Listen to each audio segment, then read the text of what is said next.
Hello guys, আসসালামু আলাইকুম। আপনারা সবাই কেমন আছেন? আমি আলহামদুলিল্লাহ ভালো আছি। আজকে আমরা পিজা বারে একটু ঘুরতে গেছিলাম।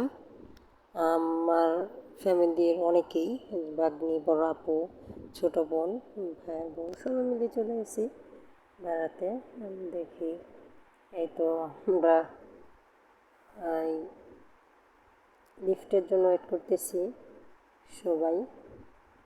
লিফটে যাবো আমরা। পিজার 3 তলায় লিফট, এই যে আমরা সবাই লিফটে উঠে গেলাম। কিন্তু একটা মজার কথা, আমাদের ওয়েট বেশি হয়ে গেছে, লিফটে উঠতেছে না, লিফট চলবে না। এখন আমরা দাঁড়িয়ে আছি। এখন আমরা হ্যাঁ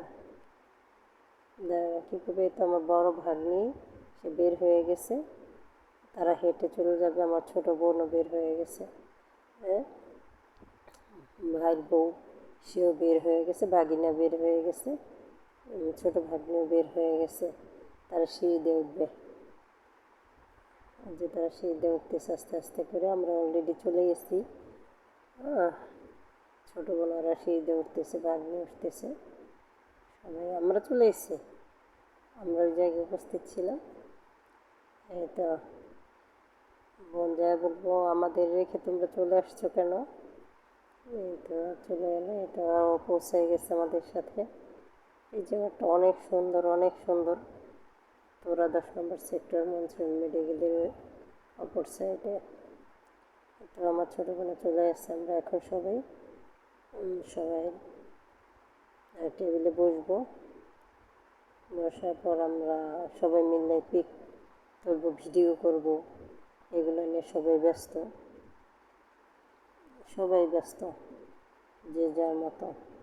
কিন্তু ওই জায়গার ডিসিপ্লিনগুলো অনেক সুন্দর, ব্যবহার খুবই ভালো, তাদের আচার ব্যবহার, ডিসিপ্লিনটা অনেক সুন্দর। তারপর পিজাবার ডেকোরেটরগুলো যে করছে, ডেকোরেটরটা অনেক সুন্দর, অনেক সুন্দর, খুবই ভালো লাগে, খুবই মন মতো একটা জায়গা। আসলে আমার খুব মন খারাপ গাইস, কারণ আমার মন ভালো না। তারপরও আমার ছোট্ট ছেলেটার জন্য যাওয়া লাগলো। আমার ঘোরাফেরা করতে ভালো লাগে না। আমার জীবন থেকে সবই তো কেড়ে নিয়ে গেল একজন প্রতারক। তা আপনাদের সাথে সময় মতো ওগুলো শেয়ার করবো ইনশাল্লাহ, যে কীভাবে আমার জীবনের শেষ, আমার জীবনটা কেড়ে নিয়ে চলে গেলে। আবার ছোটো ছিল, খুবই দুষ্ট, খুবই দুষ্ট আমার ছোটো ছেলে। আসসালামু আলাইকুম।